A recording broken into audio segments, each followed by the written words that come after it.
दोस्तों 2007 के T20 world cup से भारत की बहुत सी यादें जुड़ी हुई हैं, क्योंकि भारतीय टीम ने महेंद्र सिंह धोनी की कप्तानी में खेला ये वर्ल्ड कप पूरी तरह ट्विस्ट से भरा हुआ था। दरअसल आपको बता दें कि 2007 की T20 वर्ल्ड कप का क्वार्टर फाइनल मैच एक ऐसा मैच था जो पूरे रोमांच से भरा हुआ था। ये मैच भारत और साउथ अफ्रीका के बीच डरबन के मैदान पर खेला गया था।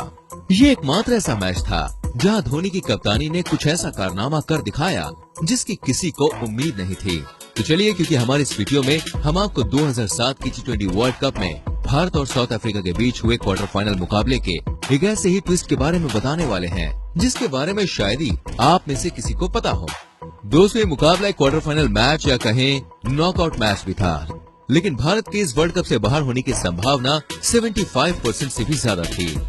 आपको बता दें कि इस मैच को अगर भारत हारता तो उसका बाहर होना बिल्कुल तय था, लेकिन अगर साउथ अफ्रीका इस मैच को हारते हुए भी अपने टोटल रन रेट को कवर कर लेती तब भारत जीतते हुए भी बाहर हो जाता। तो दुविधा में पड़े कप्तान धोनी सबसे पहले टॉस के लिए मैदान पर आते हैं और टॉस जीतकर बल्लेबाजी करने का फैसला करते हैं, क्योंकि उन्हें पता था कि south Africa 2007 T20 world cup के सेमीफाइनल मुकाबलों से चंद पलों की ही दूरी पर है। इसलिए उन्हें रोकने के लिए भारत को एक बड़ा और सम्मानजनक स्कोर खड़ा करना पड़ा। तो पहले बल्लेबाजी करने उतरी भारतीय टीम, जिसकी ओर से सहवाग और गंभीर ओपनिंग करने आते हैं। पिछले कई मुकाबलों में दोनों ने शानदार ओपनिंग कर अपनी भूमिका निभाई थी और इस मैच की शुरुआती 3 ओवर्स इन दोनों ने अच्छे तरीके से खेले, लेकिन साउथ अफ्रीका के गेंदबाज पॉलक की एक अंदर आती हुई गेंद के सामने गंभीर ने स्मिथ के हाथों में 5वें ओवर में ही कैच थमा दिया और वो 19 गेंदों में 19 रन बनाकर पवेलियन लौट गए और इंडिया ने 32 रन पर अपना पहला विकेट गंवा दिया।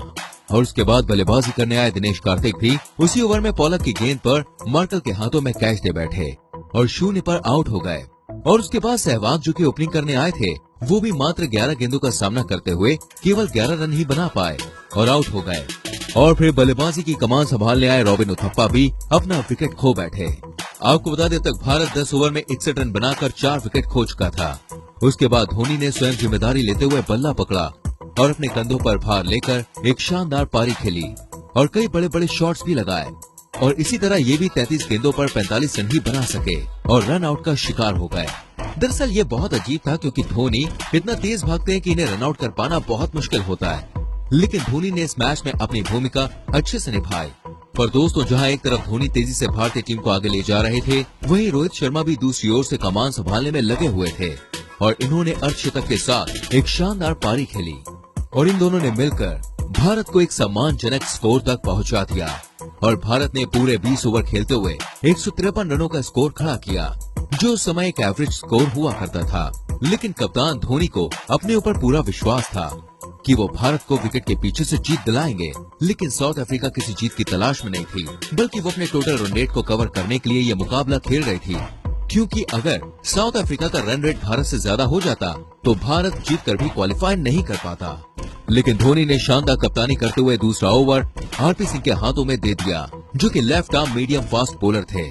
अब तो भारतीय फैंस के दिल की धड़कनें और भी ज्यादा तेज होने लगी थी, क्योंकि पहले ही ओवर में एवरेज रन आ चुके थे और भारतीय फैंस को डर था कि मीडियम फास्ट बॉलर कहीं साउथ अफ्रीका को पूरी तरह लय प्रदान न कर दे। लेकिन कप्तान महेंद्र सिंह धोनी की स्ट्रेटेजी काम कर गई और आरपी सिंह ने अपने ओवर की दूसरी गेंद पर हर्षल गिब्स को एलबीडब्ल्यू आउट कर दिया और हर्षल गिब्स सिर्फ 1 रन बनाकर वापस पवेलियन पहुंच गए। और उसी ओवर में आरपी सिंह ने ग्रीम स्मिथ को सिर्फ 4 रनों पर कार्तिक के हाथों में कैच देने पर मजबूर कर दिया और आरपी सिंह ने अपनी दूसरी सफलता प्राप्त की, जिसके बाद अब साउथ अफ्रीका मात्र 12 रनों पर 2 विकेट खो चुकी थी। और दूसरे विकेट के बाद मैदान पर आए दुनिया के सबसे अच्छे बल्लेबाजों में से एक मिस्टर 360 डिग्री, जी हाँ, एबी डिविलियर्स, जिनकी आज फैन फॉलोइंग न केवल साउथ अफ्रीका में है, बल्कि इनके खेल के दीवाने हमारे भारतीय टीम के कप्तान स्वयं विराट कोहली भी हैं। लेकिन दोस्तों, 2007 की T20 वर्ल्ड कप में ये एक नए खिलाड़ी थे और साउथ अफ्रीका के 2 विकेट गिरने के कारण इनके ऊपर भी थोड़ा प्रेशर था, जिसके कारण ये अपना स्वाभाविक खेल न खेलकर अपनी टीम को संभालने के लिए आए थे। लेकिन आपको बता दें, श्रीसंत की गेंद ने इन्हें एलबीडब्ल्यू आउट कर दिया, जिसके चलते ये केवल 4 गेंदें खेलकर 1 ही रन बना पाए। लेकिन जहां साउथ अफ्रीका के 3 विकेट तेजी से गिर गए थे, ठीक उसी तरह भारतीय बल्लेबाज रोहित शर्मा के एक शानदार थ्रो के चलते जस्टिन कैम्प भी रन आउट हो गए, जिससे भारतीय टीम की सेमीफाइनल में क्वालिफाई करने की उम्मीद और भी ज्यादा बढ़ गई। लेकिन दोस्तों, आपको बता दें, जहां एक तरफ 4 विकेटों तक भारत के जीतने की उम्मीद बढ़ती जा रही थी, वहीं दूसरी तरफ साउथ अफ्रीका के लिए एलबी मॉर्कल और मार्क बाउचर ने एक बढ़िया साझेदारी की एल्बी मॉर्कल ने 37 गेंदों का सामना करते हुए 36 रन बनाए और वहीं दूसरे छोर से मार्क बाउचर ने 41 गेंदों पर 36 रनों की पारी खेली, पर श्रीसंत की एक गेंद पर ये बोल्ड हो गए। लेकिन इनके विकेट न गिरने के चलते भारतीय गेंदबाजों के लिए इनके विकेट लेने में पसीने छूट गए और ऐसा नजर आ रहा था कि साउथ अफ्रीका क्वालिफाई कर जाएगी। लेकिन इन दोनों ने बहुत ही धीमी बल्लेबाजी करी, जिसके कारण रिक्वायर्ड रन रेट बढ़ता चला गया। लेकिन एक समय पर दोस्तों ऐसा जरूर लग रहा था कि कहीं अगर ये अपने टोटल रन रेट को पूरा करने में सक्षम हो जाते हैं तो भारत इस T20 वर्ल्ड कप से बाहर हो जाएगा। लेकिन मार्क बाउचर का विकेट गिरने के बाद भारत की उम्मीदें दोबारा जागी और भारतीय फैंस के दिलों की धड़कन कम हो गई। आपको बता दें उस समय सबसे ज्यादा प्रेशर गेंदबाज पर था और अगर देखा जाए तो बल्लेबाज पर भी काफी ज्यादा प्रेशर था,